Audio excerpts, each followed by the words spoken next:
So we're going to work a little bit harder, pop, boom, and we're both going to keep going, and he's trying to get double unders, I'm trying to get double up, and whoever can get it first, you win, then you just start again. But if you haven't done it before, just get the pommel, just kind of get the side-to-side motion. If you've done it a little bit, then you can dance and don't have the sweeps. If you don't know how to do a break fall yet, oh well. Act like we have the overhook on this side and the underhook on this side, right? So we're without a partner, here. This hand's on top, this hand's underneath, right? The hand that's underneath, that same side leg, I'm just gonna step a little bit to the side. As I step to the side, I'm gonna lift up with the underhook and I'm gonna pull and pull down and turn a little bit with the overhook. And at that same time, I'm going to do a little kick like I'm kicking the person's ankle. All right? I'm not tripping, I'm actually making contact with the ankle, and then we'll just come back. So I have my over and under. I step and kick with the turn. All the takedown, not takedowns, I'll say throws and sweeps, specifically throws. I want to take his spine and I want to turn it and I want to tilt it. So that's the best one, that's the most off balance that I could get him, is I get the spine turned and off his center.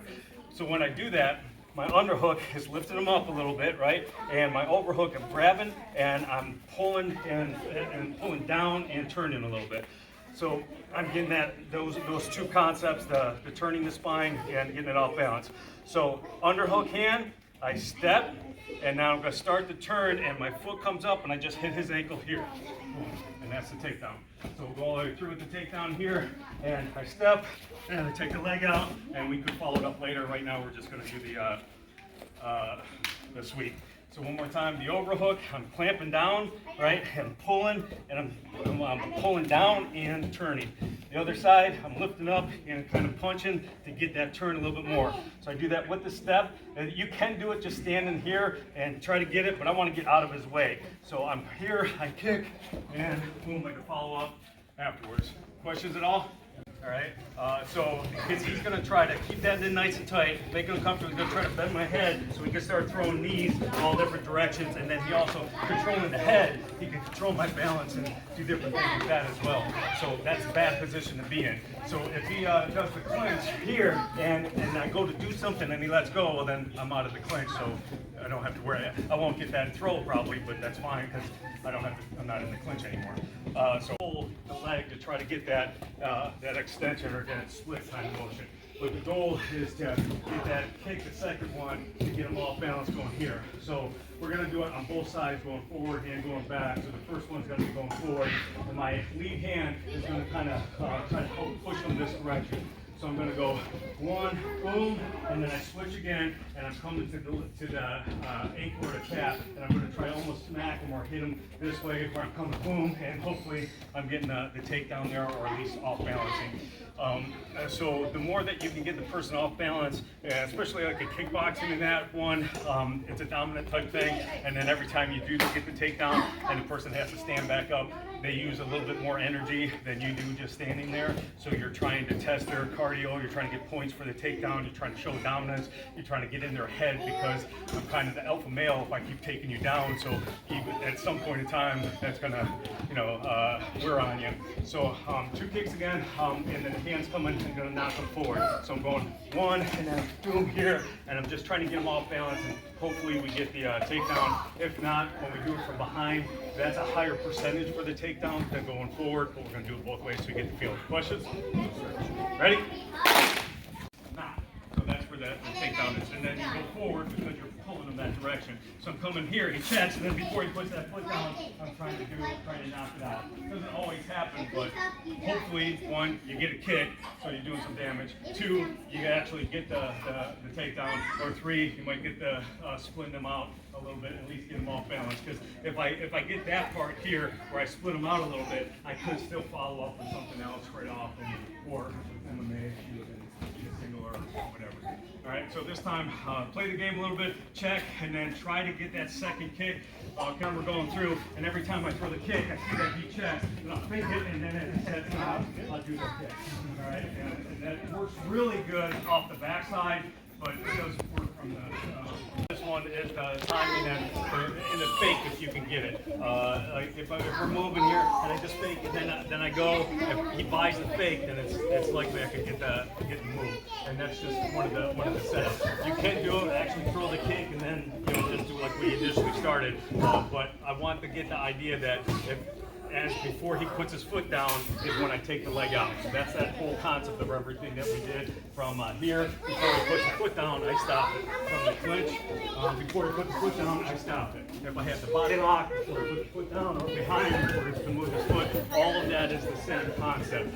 So we'll do the same thing but with the back leg this time. So move around. If I notice, if I'm setting it up and I throw the kick and he doesn't check it, boom, and I can set it a little bit closer to him. I hit here, boom, and then I set, then I might be able to get the sweep there too, and then the hand will go in front of his body. And we'll do this one first, and then we'll do it with the timing and check it afterwards. So I do the kick first, boom, and then I sit down and I do the switch kick when I'm in the opposite stance. So my back leg is throwing the kick, I hit, and then it sets down a little bit, and I'll adjust so I can even possibly take out the back leg, but I don't need to.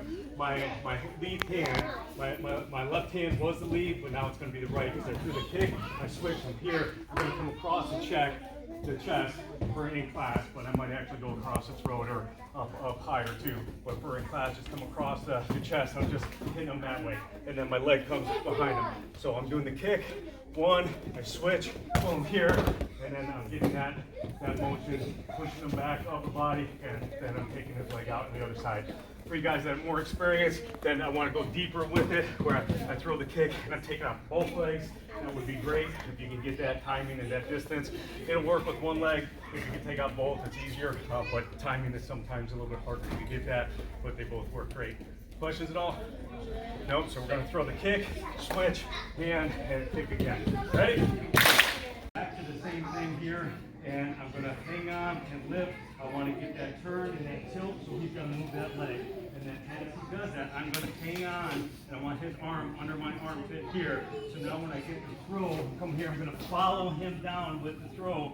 The arm is still there. I'm going to bring my leg that's on the south side towards his hip to his, put my shin on his armpit. I'll step over and have the arm bar right here. It can fall backwards. I prefer not to. I like this arm bar more that I can stay up in this position and not fall back. Then I'm in a dominant position. Because if I do fall back, whether I keep him here or whether I go this way, if he just has better ways to counter and get out of the arm bar. Thing here, so over under. I do the takedown, boom, the sweep, I slide in, boom, and I got the arm right there. And if you want to let go and fall back, you can do that as well. Again, same move. Come here, hanging on, the arm here, coming through, and it's right there. And if I lose it, I can fall back with it. I can still do it here.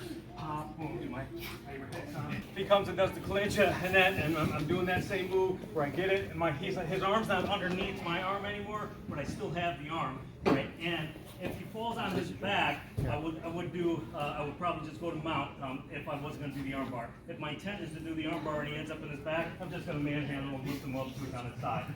Then when I put my shin in there, it's tight to the armpit and my weight is on him. I'm sitting down, right? And I want my ankle kind of hugging against his shoulder blade, shoulder, and my foot and everything there. So I don't want my knee here and my foot all kind of loose. I'm coming up to him and I'm hugging him with my foot. And then all my weight is on him here, and I'm a beast.